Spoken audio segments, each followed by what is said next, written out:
Starcade, baby. I drew a blank for a second. Starcade. Got the head bobbing going on. We are at Lila Studios. This is December something. We are on fire, baby. Big gold and a billfold, so swole that I can't get the shit closed. So I money fold and rubber band. Well, you look fantastic, great as ever. I got a haircut. I look like Rip, minus the little flip-de-doo in the front. We are two geeks now, two short-haired geeks. Two nerds. Doing a professional wrestling podcast.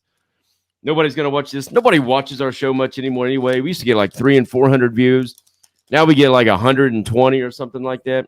I'm pretty sure it's because you don't talk in the microphone and you eat popcorn the whole time. What do you think, Rip?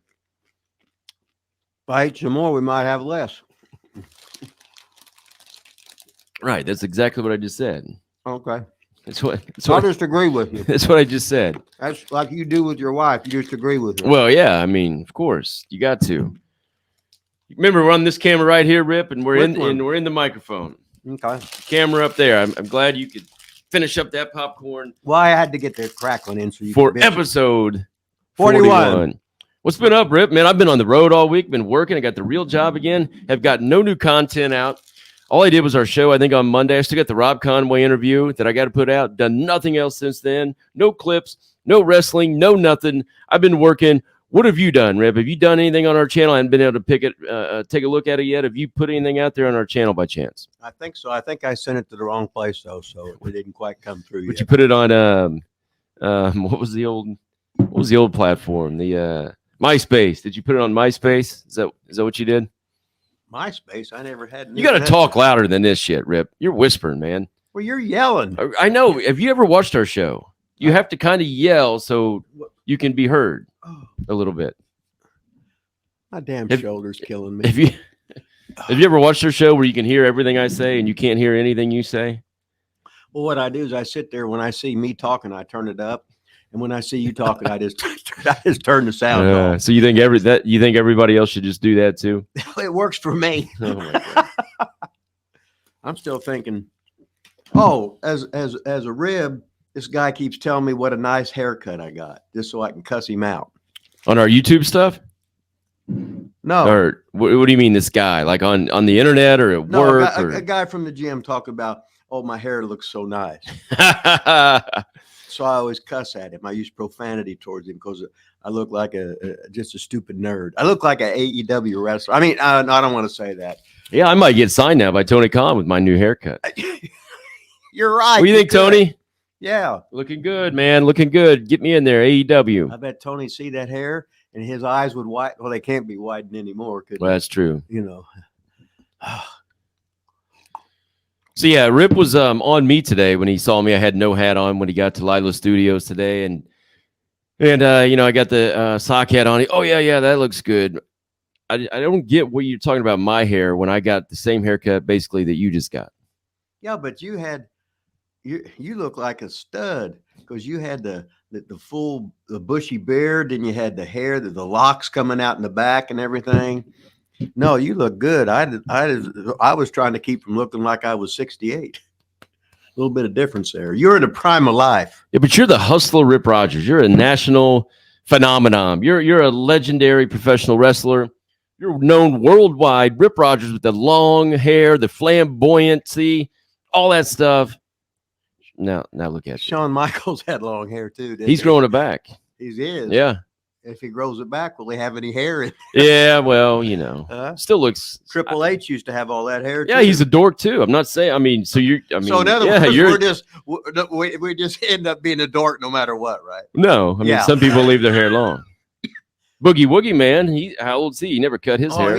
He had the great hair though, Jackson. He never cut his, so not everybody ends up looking like a dork. I mean, Vaughn, did your mom buy them books from me? Handsome Jimmy. I should autograph this to who now? Yeah.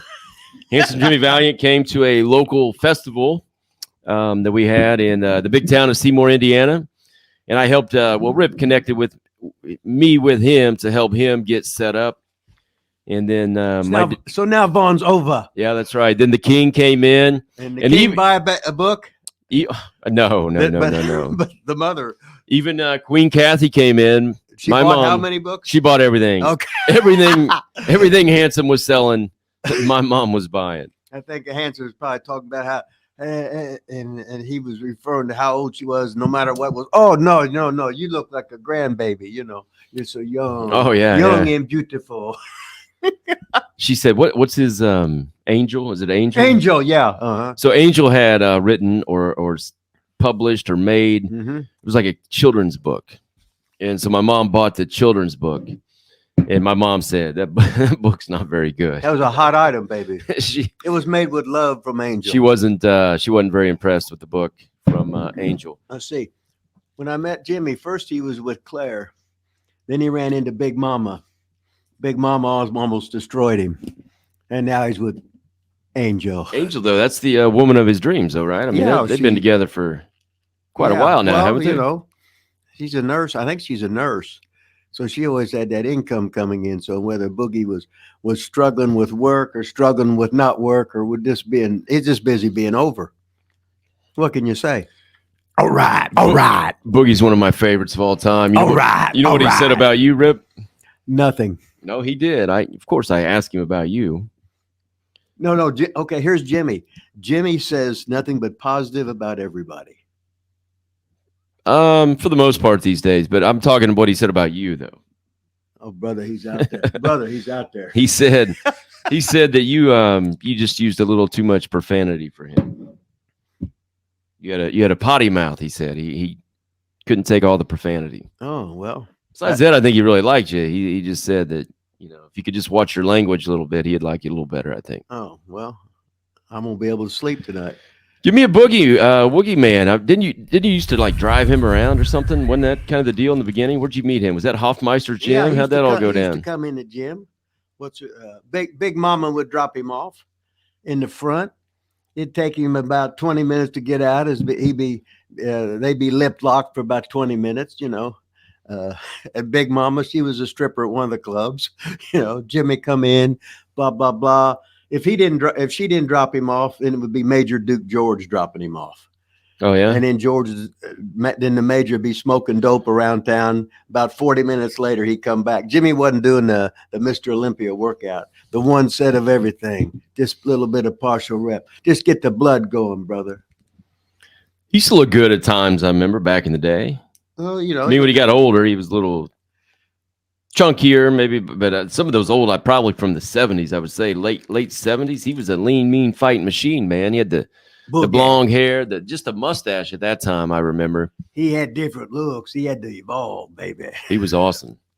So tell me about meeting him and all that good stuff. Like, he didn't really help you get in the business, did he? Or were you? Oh, hell no. Were you already in at that time? I was working for Bruiser. But didn't you used to drive him like? Well, to Louisville or something. Yeah, I thought we'd leave Hoffmeister's because I wanted to get the hell out. So we go to Louisville, then we'd spend the night. He'd get the room. The tab was on him while we was there. Then we would drive to Evansville. And then when we was done working there, we'd drive back. So did you wrestle? Oh, hell no. Oh, you just went to Louisville? Yeah. Just to hang out. Just to meet people. Yeah. You so you and Valiant would just head down to Louisville? Oh, well, he's working for Jarrett, see? So I'd be in the dressing room. Okay. No, so you would just go and hang out. Well, I just said, did you go to wrestle? So you didn't wrestle, but you went to wrestling. Yeah, I just went there to meet, because off the Louisville TV, there's all the Nick Goulas guys in there was there.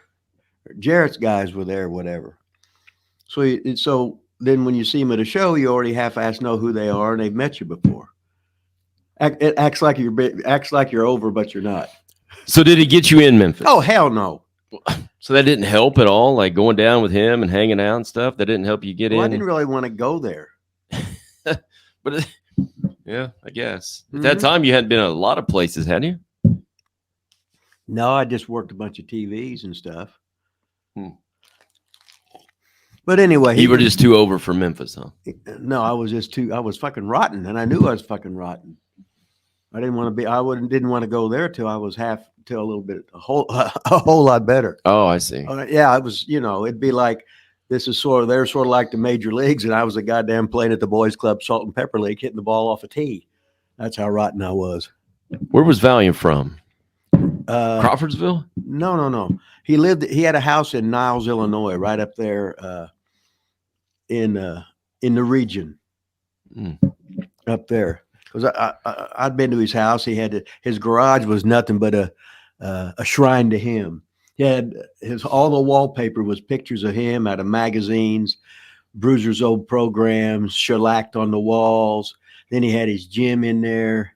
So he was being cool, So then why was he in the Indianapolis gym? Did he live there while he was working for Bruiser? No, what he was doing, first he started working for Bruiser. Okay. And Bruiser didn't run that much.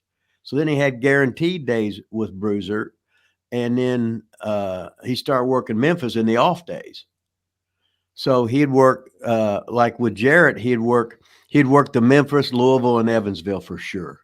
Okay. Because that was their big towns. And then he would be with Bruiser for the rest of the week. And then Big Mama drop him off at Hoffmeister Gym, get the big workout in. Then Big Mama be picking him up, unless it was Major Duke George when he was smoking the Bob Hope, the dope. So when he was with Bruiser, isn't that when Heenan managed him? Heenan was gone. Man, I could have swore Heenan was gone then. And when did he ever manage him? I could have swore I don't think so. Man. Because there was Jimmy and Johnny. I don't think. I thought Heenan managed him. Huh? I'm going to have to Google that. Okay. So I thought he managed the tag team. Heenan. Valiants. Yeah. Let's see. I can't remember who he managed in WWE. No, Heenan was in. No, this would have been a Bruiser. I don't think so. Who did? I know Heenan wrestled. Heenan's from Indiana, right? Right. And he wait a minute. I think he might be from Southern Illinois, or not Southern Illinois, but Illinois and Chicago. But then he moved to Indiana. Man, I was thinking he was Indiana as well. There's something else. I don't think he was. I think he was born in Chicago, but then was here, and then he was a teenager. He helped Bruiser being a gopher and everything, and then he became one of the greatest. The greatest, in my opinion, is Heenan. No. His manager. Yeah. But what a wrestler he was. God dang, he was good. He was awesome. So, God, now I just lost my. See, I was being so kind, not to try to interrupt me, because if you would interrupted me, I would have forgot what I was talking about. Oh, I know what I was going to say. And then you did. I know what I was going to say. Greg Smith. He'll be on here and let us know where we were right, where we were wrong, where Heenan's from, where Valiant's from. If he was the manager, he'll be on here and comment and correct us on everything. So that's good. I'm not saying that to be an asshole. I think no. Jimmy moved to Niles. He went to one of them Indiana high schools in the. I think it was Crawfordsville. No. I know it wasn't Crawfordsville. You're thinking. I'm not thinking of the Ultimate Warrior. I know he was there, but okay. I thought no.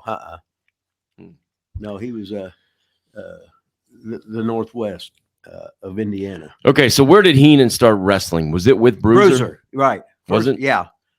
First he was a gopher, and then he was broke in with Bruiser as a wrestler. Then he had the manager, and then he got mad at Bruiser and left and went to Atlanta when they were the Superstation. But around here we didn't get it at that time. I was going to say I don't remember that. Yeah, well, and then to get more exposure, then he got more exposure. Then he went to AWA where he became the hottest mouthpiece there was there. That was that Gagne? Yes, AWA.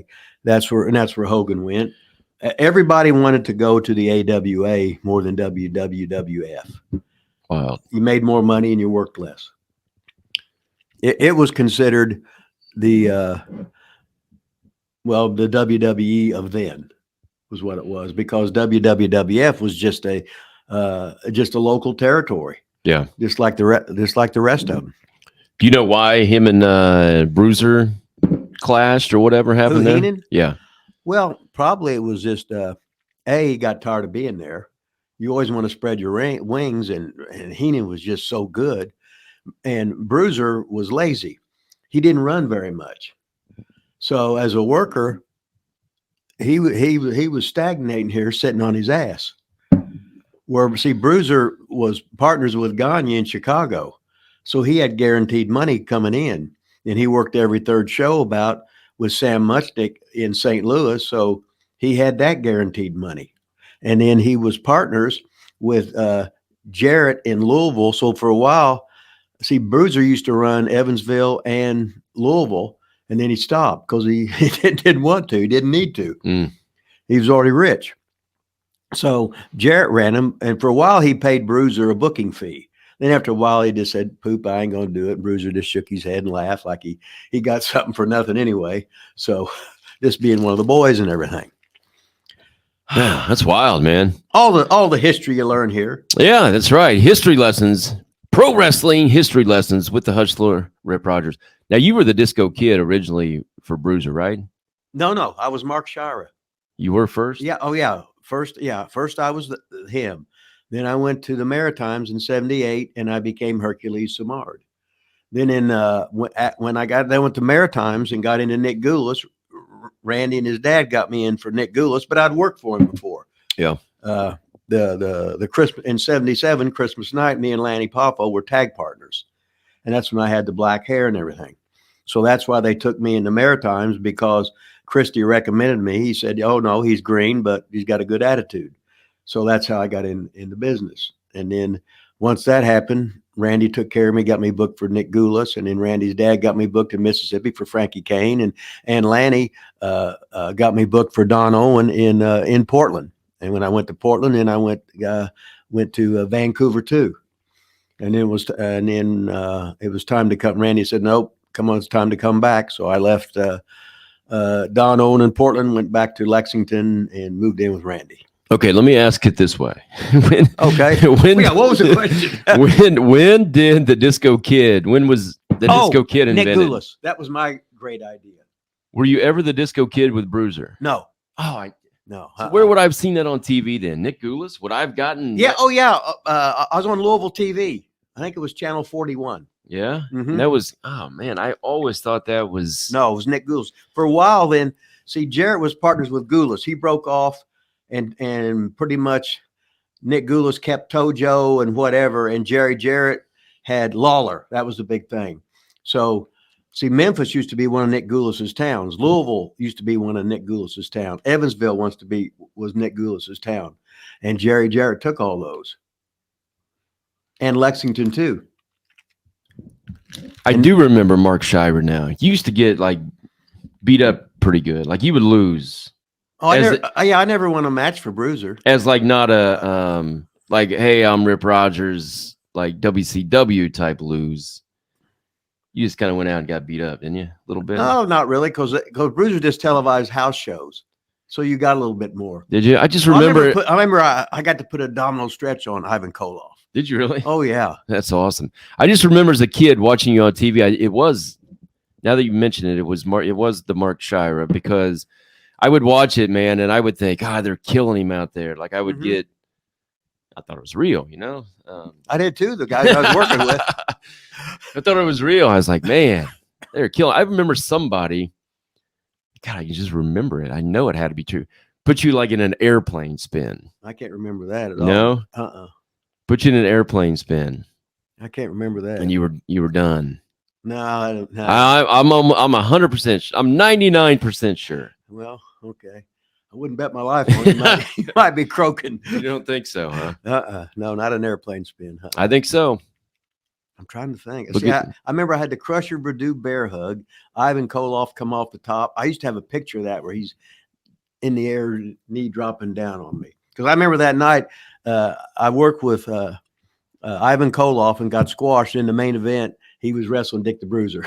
Oh, really? Yeah. So anybody in that group, I'm talking Bruiser's group now. Did any of those guys, Paul Christie, Wilbur Snyder, any of that group, did they go to the WWF or WWF? Okay, first of all, Wilbur Snyder was Dick the Bruiser's business partner. Yeah. Yeah, so he had half the territory. So Willie didn't have to go anywhere. So he was rich. Oh, he was? Yeah. Uh-huh. Yeah, but like you said, you wanted to go places. Maybe they wanted to go. But no, you don't want to do that after you've got roots and everything, and you got a family and stuff like that. Well, yeah, but you just don't want to. Oh, I didn't know he had a family and roots. Well, you had Wilbur Snyder's son. Mike Snyder was a wrestler. Then he was a tennis pro too. But I remember him wrestling he wrestled Kenny Dillinger at Market Square Arena and beat him with the sunset flip. I remember. Wow. But he only weighed about 165 pounds. Mike Snyder did. He had the long hair, the hair like you had last week. Yeah, he used to be until cool. You got it cut. Yeah. He went to Pike High School along with my co-Marion County Athlete of the Year, 1972, David Warren Wood, Dave Wood. Wow. Okay, so anybody else, doesn't have to be Wilbur Snyder, just anybody from that crew. I feel like Paul Christie was up for he a was little bit, wasn't he? Yeah, he was up there, and he did some kind of magic show on, was it Tuesday Night Titans or the studio show they used to have on a Monday or Tuesday night? I can't remember what it used to be called. He did a magic show on WWF or just? Yeah, he was there as like a guest, and he would come in and do some card tricks and everything. He was always doing card tricks in the dressing room. Huh. I loved Paul Christie, man. He was, when he turned. I was there. I remember I was there that night when he short armed Spike Huber. Was it Spike? Yeah. Uh-huh. Yeah. Yeah, because Huber was Bruiser's son-in-law. So you were there? Yeah, I was there. As a fan or like on the show or just? No, I was just a fan. God, it was awesome. I remember watching that. I remember working my first match with Spike Huber. Let's see, guy, he ran a thing with Stormy Granzig's brother. Anyway, it was a half-hour show on Channel 4. Me and him wrestled a half hour on TV, and they edited it so they got the open and the close in. But I mean, at the end, he goes, "Man, you're good." I said, "No." I said, "I know." I said, "You are too." We never touched before, right? Because he was a baby face and I was a baby face. He was Bruiser's son-in-law, and I was just a geek that didn't know anything. But I got out and got on the road and got good because I got to work with everybody, and everybody helped me because I was humble, and everybody helped me because I was rotten, and they couldn't afford for me to hurt them or them to have a rotten match. So they really helped me. They focused real good on making me look good so they wouldn't look bad. Because you got to remember, I wasn't trained. Yeah. I wasn't trained, so that's the way it was. But all things worked out. What the hell? Yeah, Rip. You got breaking news. Rip Rogers, when did that come from? Somebody just emailed it to us. Oh, fantastic. Rip Rogers is all elite. Now he all elite. Rip is all elite. You don't get any better. Yeah. Tony, send me a check. I have to be there. I could be like most of the guys in AEW, not have to wrestle. Yeah. And don't even have to live there and get a check. That's awesome. That's what I need to do. Speaking of your boy, Rip. Who's my boy? Not Dylan Bostic. Your boy that you brought to the States to wrestle, William Regal. William, sorry. Darren Kenneth Matthews. Looks like he is done officially with All Elite Wrestling and officially going back to the WWE. Oh, good for him. Thoughts on that? Great for him. Hell, him and Triple H is buddies. So how do you think they became such good buddies? When they got in, Regal was already there. Triple H was a geek. He was a greenhorn. Walked around with his lats out, acting like he was over. Regal, I can just see him just shaking his head. The boy needs guidance. So Regal just helped him out all the time when everybody else wouldn't help him, because here was Triple H, and he was getting a nice push in WCW, and he was rotten. He wasn't really rotten. He just didn't have experience. It takes years to understand this shit. It takes years to get this shit. And then at the time, he had the lats out, and guys just shake their head because anytime a young guy gets a push, kind of like that Austin Theory, everybody hates him because he's getting a push, and did he deserve it? Hell no. But nobody said life was fair. And we can't all marry the boss's daughter. So what the fuck, right? We could try. Yeah. I was looking for emails, Rip. It doesn't look like we've got one email. Well, here. you know, not one. Not one person not emailed from us. Smitty, not from Buckshot. You know, what are we supposed to do? We have some comments, but Chatty Cathy or I think it's because everybody just comes on here live now. We're so over live. I mean, you're right. We'll probably have at least like 10 people on here today, or 3. or 3. Hey, there's a good possibility we got some guests on here live. I got some now that people won't see this until after the live's actually over. Well, so it depends what time period they're on. It won't depend on it. It won't, huh? Well, I mean, and they might watch the live after, I guess, because the live does stay recorded. Well, it's sort of like when women are supposed to call me, and then I guess they forget. Yeah, you got it. Yeah, you're a hot item. You used to have swag. I used to have swag. Your swag. I used to have swag and hair. Now I got no swag, no hair, and you shouldn't try and copy me by cutting your hair because you was looking like the stud.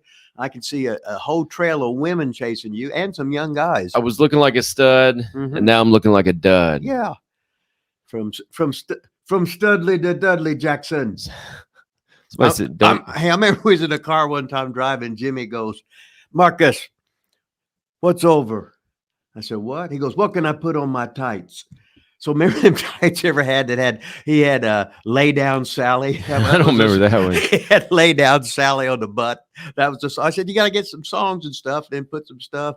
So he would get his Carl and Hildegard specials stuff. Did you tell him to put lay down Sally or just no? He just did. What else? I feel like he had other. Whoa! Did he have Whoa? Probably something like that. I think he was Whoa or Jackson or anything. I still talk like that. Anything was Boogie. And what's so funny? Oh, when Boogie would work out of Hoffmeister's, right? He'd come in. He'd have the same sweater on, no shirt underneath.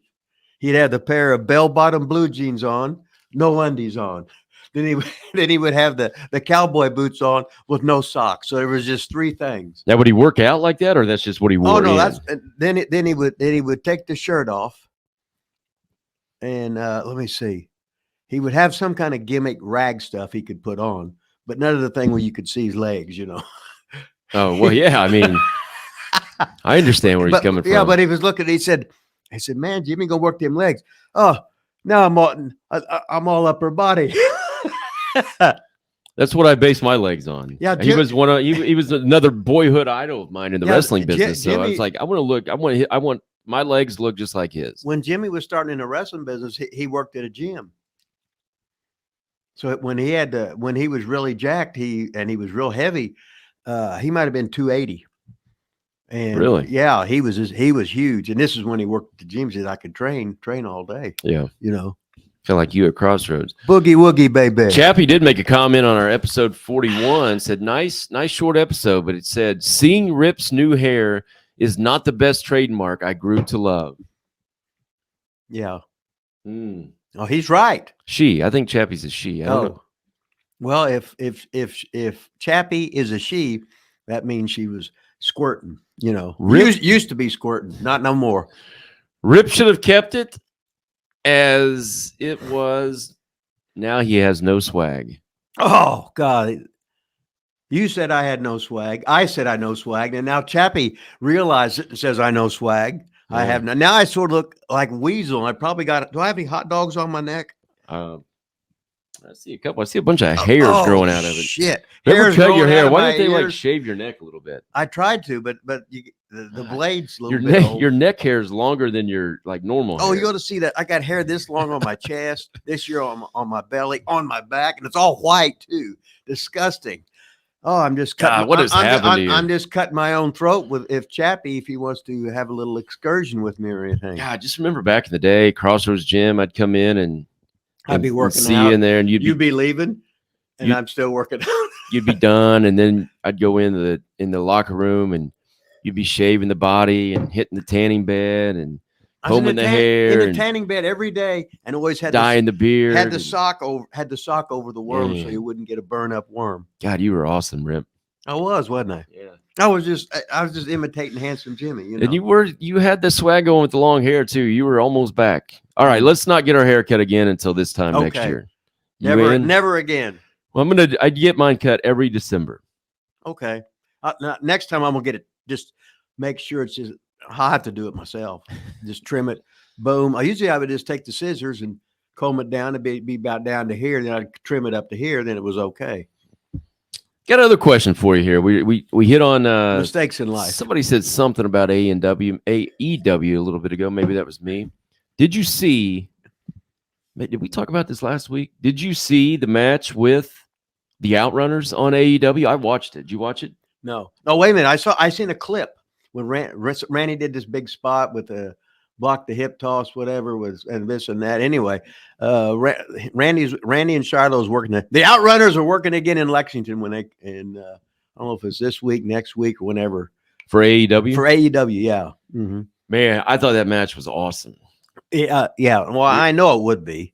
So it was against two young guys that are athletic and do all the and look flip-de-doo. and they look like little boys out there. They did. Yeah. They look like little boys out there. I think they're brothers. And I think Tony Khan's seeing that the Outrunners are better than almost all the tag teams that he has. And the Outrunners work more than the guys in AEW. They just don't get the money for it. I mean, the cool thing is they did some, like, we'll call them high spots or whatever, but it wasn't just the constant flip-de-doo. Right. They did some basic stuff too. I mean, the thing they did was sell facials. Yeah. They were just the opposite of what AEW does. Pretty much. Okay.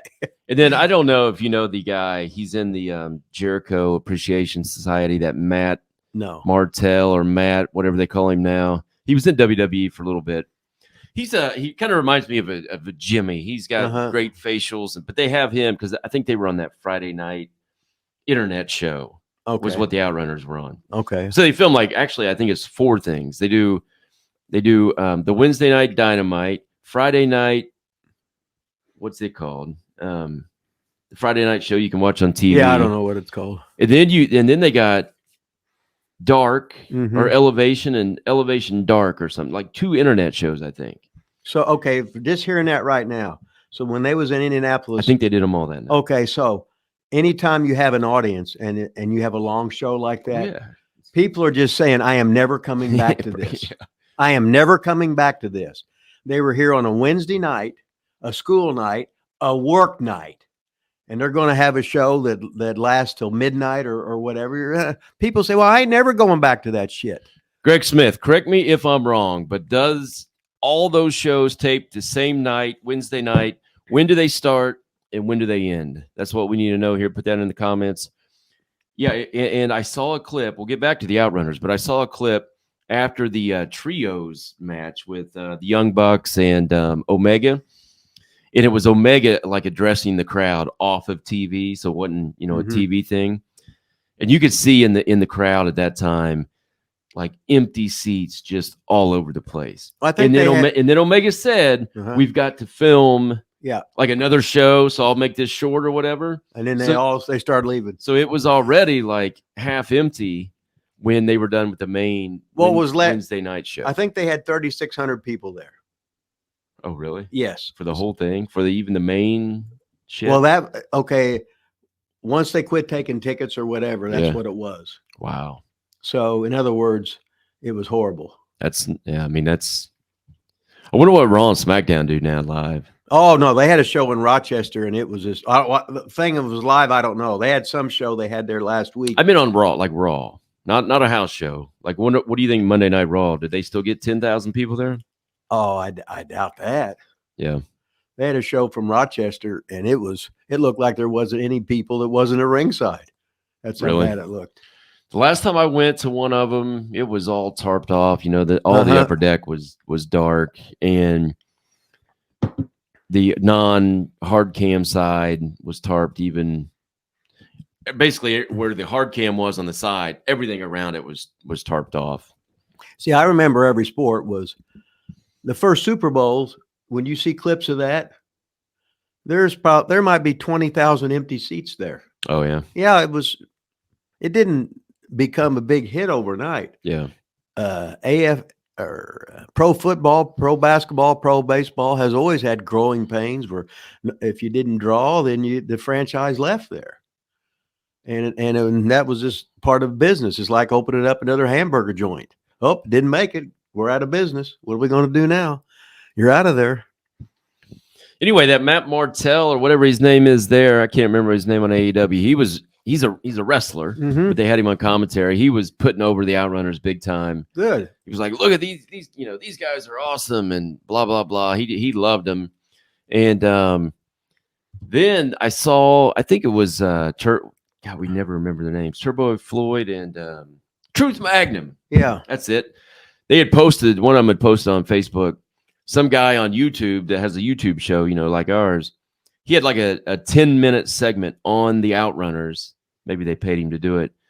And all the reasons why they should be signed, by AEW. Well, they should be, but does, hell, Tony's, how many wrestlers did he sign? Now you got to remember, if they're only working one show a week and they're only using so many people for TV, they might have 90 people that they're not even using for anything. So then when they get that, now look at this. Then when they do get used, now your body's not in bump shape and you want to get all your shit in like a mark. So now you're going to get hurt. And you wonder why people get hurt. Well, that's why. They don't want to sell it. We got to get all our big moves in. Stupid. But you don't realize that till you've been at this a while. All the stuff, what's so funny is you think you know the wrestling business. Then you get into wrestling business. It ain't nothing like you think. But then 10 years from now, or 10 years from when you were a rookie, now you're 1,000% smarter, but the business is even more complicated than you thought. Then 20 years in, finally, when you figure it out, you look back, all the marks, they're idiots. They don't understand the business, but they haven't been in the wrestling business. They're just guys, fans watching on TV. I like Leave It to Beaver. I like Andy Griffith's show. I like the Beverly Hillbillies and stuff. But they don't last on TV ever because their numbers go down too. No matter who you are, you get tired of seeing the same old shit. You've had to look at The Undertaker for 20 goddamn years. Did some bitch ever go anywhere else? No. Well, beforehand, I guess. Yeah, but I'm saying before you get a wrestler, you're hoping to get a year out of a territory. And then to move because they've seen your act. Remember when Vince had fucking Randy Savage doing color? Oh, yeah. Yeah, because they had seen him too much. Every week he's on TV, and unless, how can I miss you if you never leave? I never understood the color thing. Like, it's just to get him on. But then I heard though after the fact that Savage didn't want to do it at all. No, I was just wondering, like, why is he on color? Like, that never made sense to me. But well, that's because what was you a fan? Correct. Just watching it, loving wrestling. Man, I wish I could see Randy wrestling. No, Vince says no. We're still keeping you on TV to keep you over, so that when you do wrestle, it'll be more of a nostalgia thing, which will be good. But you're not going to be overexposed. And here you are, you can be a great talker and put my other guys over. Randy thought he was still ready to rock and roll. He wanted to wrestle. Yeah. He waited so long to get in there that he was busting his balls with every match. I don't know. I personally see it the other way around. I get exactly what you're saying. Mm-hmm. And I know that's probably why it happened, but I see it like now you're seeing him every week anyway. Every week you're listening to him. So for me, if he was just gone for all that time and then came back, I think it would mean more him coming back than if you see him on the mic every week and then he wrestles again. Okay, now look at it this way. If you saw Gorilla Monsoon on TV every week as an announcer, mm-hmm. and you knew he used to be a wrestler and a star, all of a sudden they shot an angle and he's going to wrestle. Oh my God. And everybody knows who Gorilla Monsoon is. See, when you're an announcer, you get all that exposure. Yeah. So much great exposure. So that when they would shoot an angle or whatever, that would really draw. And they'd take it around the loop. So you do it. They might take it around the loop for 3 weeks. I can see that. Okay. You know what we didn't do again today, Rip? Well, we didn't plug my book. We didn't plug anything. We don't do the like, subscribe. Yeah. Nothing like that. You know what I think we might need to do is just film a standard like, subscribe, buy my book, all that kind of shit, and then put it in at the beginning for all the times we forget, because now I don't know why we forget pretty much every single week. We forget to do that. Well, you're busy. I walk up here and you're hanging and banging in your own gym. Got your own personal gym, doing tries, doing buys, looking jacked. I come in looking skinny fat. I'm fat. You got the beard trim now. Yeah. And you got the sock cap on, but when you had that hair that was that long, you was just I know why you did that though, because here you are in the prime of life, 6'6", almost 6'12", like 6'4". Chili, jacked to the max, Yeah. and then all of a sudden, all these young women are drooling, wanting you because you're like a superstar. So what you did was you made yourself get a little bit so non-attractive, so that you wouldn't have heat with your old lady, because she knows that them women be wanting you. Yeah, I did it for my wife. Really. Yeah, that's what I thought. What a nice guy you are. Father of the year, son of the year, husband of the year, you name it. You're just year of the year. It don't get any better than that. Doesn't. I did it for my wife just to keep, like you said, Peace. all the young women off of me. So and the young women are wanting you, but I imagine that the mature women would want you even more, going, ooh, because they know their husband's fat. He don't work out. They know he's lazy, and here you are in the prime of life, jacked. They're just drooling. I can just tell. one hell of a breakdown there, Rip. We went from Bobby Heenan to this and that. Hey, we've talked a lot. Randy doing color to saying the Buckshot Kid, to talking about, and then Chappie knocking, saying I have no swag anymore, which unfortunately it's true. I got zero swag. I mean, that's pretty bad now when Chappie's on here saying. Pretty soon he's going to be comparing me to the Weasel. Have hot dogs on my neck. Be taking the trailer jack in the middle of the ring. Not selling, just jump right up. Be over. Does it get any better than that or not? It doesn't get any better than that, Rip. Hey, I just got a text from Nick Dinsmore. He sent me an old match. It looks like Von Lilas, Jerry Bam Bam Penders, and all the top stars. Somebody else. He must just put this out on YouTube. Maybe I can pull it up. Even if we have a little downtime on here, I can always edit this out. Well, yeah, but you say you're going to edit it, and you won't. Have you noticed how many cuss words I've said today? You need to say some. Huh? I mean, you need to say some. It sucks when you don't say any. Either I cuss too much. That's like Jimmy Valiant. I cuss too much. Now here I'm not cussing. You say, "Oh, you need to cuss." Every week I tell you, you need to cuss a little bit. Like some people want Rip Rogers, man. They don't want. They don't want rated G. I'll be like Thunderbolt Patterson. And I said, I can't say that on TV. And he'd never cuss. I mean, you used to go on cussing rant, profanity rants, like all the time. Well, I don't say anything. I guess if you showed me some shitty matches. Is there anything I can get you hot about to where you're shitty matches? Well, if I could, we got a lot of them. If I could get this one to pop up, we might have one. Let me see if I can get this. I can edit this out. What? You're not going to edit it. I can.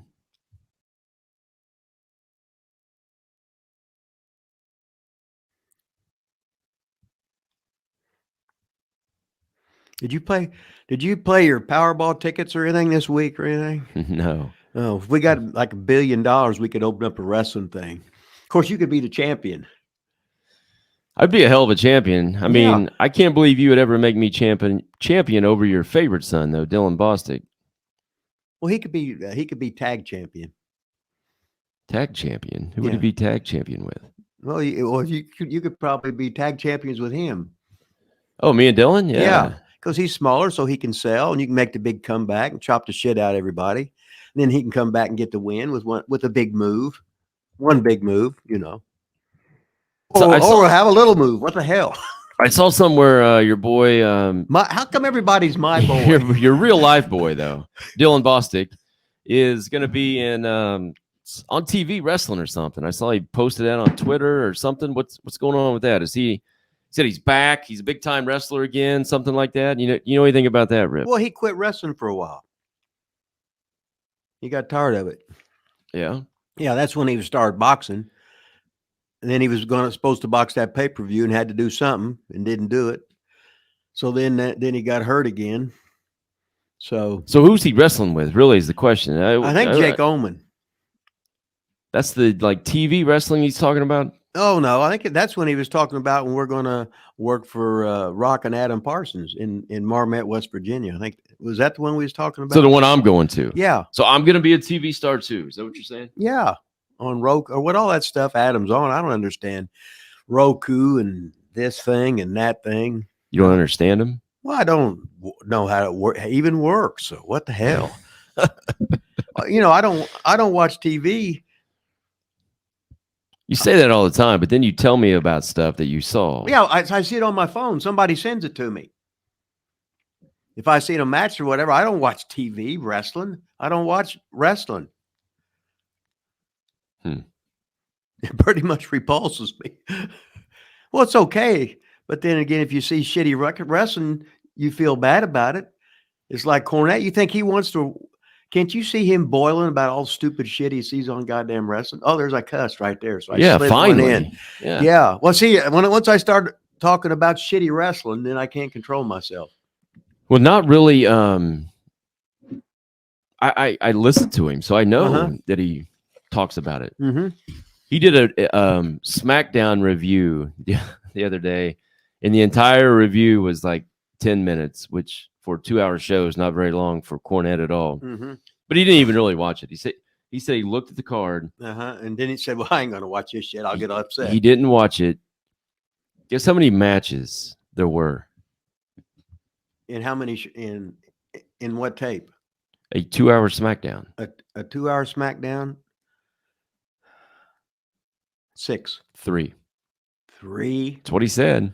I don't know that to be a fact, but that's what he said. He said 3 matches.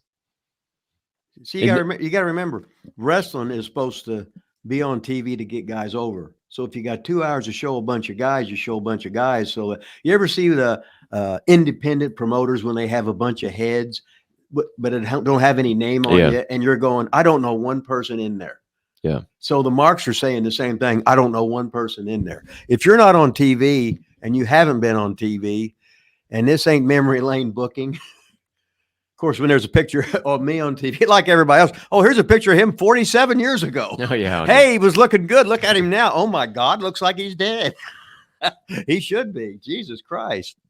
But yeah, there's nothing worse than an independent promoter putting out posters and they haven't been on TV. But they don't. Now, if they have a guy's name on it, oh, this is John Smith. Okay, at least you know that's John Smith. Yeah, even if they haven't been on TV, I just don't understand those posters these days. No, they're not. You can't see anything. Even if they're on there and you know them, you still got to kind of look to see. You have no idea. Oh, that might be so-and-so, or I don't know. I don't get it. I don't understand. That's how almost everybody does their posters now. And, it's a miracle if they all of a sudden they put the day on there, like Saturday. Oh, look, we got to show November 17th. Oh, what the hell's November 17th? No, it's Saturday, November. Well, you got to say Saturday. Well, no, November 17th. What's today, right? What's the day today? What's the date today? I don't know. Okay, well, I'll look at my phone. Oh, it's the 9th. Yeah. It's the 9th. What month is it? Yeah, I agree. I don't understand flyers. Even when we were, I better not say anything because I'll get heat from Supreme Wrestling, but yeah. What the hell? I'll say it anyway. You're on there knocking their company all the time. No, what it is. What the hell? I'll say it anyway. Yeah. No, Eric Draven beat your ass. He'll chop it out of you. I forgot to hit a button on here, Rip. So what's that mean? God, this is going to be a terrible recording again. Why is it going to be terrible? Because I think I really need to hit this button to make the volume go real good. I guess if you rewind it and see if there ain't no sound on it, then we'll put a big sign on there that says, it'll be good starting the 48-minute mark. It says that there ain't no sound on this one. I can't believe I forgot to hit that damn button. Well, you were so stressed because I was pressuring you to get going is what it was. You forgot to push the coffee button. Shit. Now you're using don't steal my gimmick of profanity. You don't even use it anymore. You're gonna make me be the cusser now. I made you. Yeah, you're gonna make me. Oh, I made you do something. Somebody's got to use profanity on this show. Oh, okay. You won't do it. Gosh darn. Pansy ass. Holy shite. Shizer. So the Supreme Wrestling poster flyer, when we did this show at the Brooklyn Pizza, it was the same thing. Like it's all the pictures. There was like a little picture of me in the back of the 9,000 guys. So I just made my own flyer, put me over, put my name on it. Seymour Zone. Always put yourself to the left. Not in the middle, to the left, because your eyes go left to right. Right. So you always want to be correct on the left side, because you basically quit looking by midway, and you was looking for yourself anyway. So You want to be the most they see it, because when you read, you're going to your right. So you start out at the left. Yeah. See, Reading lessons by the Hustler. Now you learn all this shit when you're 92 years old and you can't see anyway. Yeah, I had no idea that people read from left to right. Thought you thought you went from right to left. Until right? now, yeah. No idea. Wow. Man, I'm sure glad you showed up today. Wait a minute, you was an educator for how many years? 22. Stupid. And your dad, how many? I don't know. And Chili and your sister Julie, who we didn't mention today, was a leading scorer in Butler University history, still is. Indiana All-Star. Chili, who's 6'12". Your mom, who was a Haskett, and her dad was Raymond. All the top stars. Don't forget, Chili had the most appearances in Seymour baseball history. Yeah, and he did, and he was 6'12", but he threw a knuckleball. And then that's a good rib. And the King, I think he claims that he played on the Indiana State tennis team with Larry Bird, I think, or something like that. With Larry Bird, I think so. Yeah. Yeah, but they were how many years difference? I think they're the same. I think they were on the same tennis team. Yeah, right. I like this one. Something to that effect. I think they were on the same. They might have been team on the same court. 20 years at Indiana State. Yeah. I remember Larry Bird played baseball at Indiana State. Yeah, he was first baseman, I think. No, he was an outfielder. I don't think so. I think you're going to be wrong on this one, too. I might be wrong, but it seems like Greg Smith will tell us. Yeah, Greg will know. He'll be able to get the shit going on. We don't know. We don't Google. We need, like they do on like sports, the broadcasters, when they always have a guy in their ear to tell them. Oh, like Vince McMahon? Shit that's real. We need like Greg Smith here in Lila Studios to tell us, like when we start talking about, hey, where's Bobby Heenan from? He could just radio in our ear. Bobby Heenan's from Peoria, Illinois. It'd be like Vince yelling, you're ugly. Yeah, it'd be great. God, you ain't got no abs. You're the shit. It's a rib, right? Be a good rib. Ferdum Durdum. What else we got today, Rip? We need to wrap this thing up. We got to get ready for the live. Wait a minute. We didn't have nothing to begin with, and we just started jabbering. Yeah, we had some good stuff today. Heenan and my boyhood idol, Boogie Woogie Man, handsome Jimmy Valiant. Handsome. Dick the Bruiser. Yeah. All the top stars. Hey, when Dick the Bruiser lost, he became Dick the Loser. Hence, Jimmy going, and then, we got Dick the Loser. Not Dick the Bruiser, but Dick the Loser. If you watch this till the end, don't forget, every Friday, Rip, every single Friday, we've never missed one except for those one couples that we missed. Every Friday at noon. We never Eastern, missed one except for those we did miss. Except for a couple here and there. Hey, what about all the guests coming on the live shoot? Today, baby, we may not. Former WWE Superstar Mike Mondo, Mikey of the Spirit Squad, former tag champion, and another former, maybe WWE Superstar might join us too, Eugene, Nick Dinsmore. Former, I think he was a tag champ with your boy William Regal, and something else maybe. Was he another champion at some time? I don't know. Congratulations for William Regal when he goes back to WWE, which he's going to go back to, but so he could be with his boy Trips. Congrats, William Regal. Tony Khan. You lost a good one. Lost a good one there, but you did have him on there though, so that's always a plus because it made your product look a whole lot better with just having Regal on there. And you could redeem yourself with 3 new hires. Drum roll. 3 new hires, Tony Khan. Uno. Von Lilas. Dos. The Hustler, Rip Rogers. Trace. The Outrunners, baby. Well, that's 4. Well, they're Outrunners is a package. Out and Runners. Turbo and Floyd. Turbo and Floyd. They're a package deal, Rip. Hey, you got to know the Outrunners were good. They're great. You know why? Because you trained them. Well, and who was Shiloh trained by initially? The legendary midget Buddy Wayne. That's right, midget Buddy Wayne, Nick Wayne's father. Jimmy Boogie Woogie comes to your town. You can buy Angel's book too. Angel's book and Jimmy's book. Yeah, he can bob his head and have his Vaughn's brother bought 2 of them. That's gonna wrap it up for today. Angel's book. It don't get any better than the Wrestling with Rip Rogers show. Episode 41, ladies and gentlemen. Don't forget to go to YouTube, like, subscribe, smash smash that whatever. And get my book. Buy Rip's book. Amazon.com. The book of pro wrestling. Wrestling It would be a great present. Name its faith for everybody. It don't get any better than this. And Watch your mouth. Don't have a potty mouth.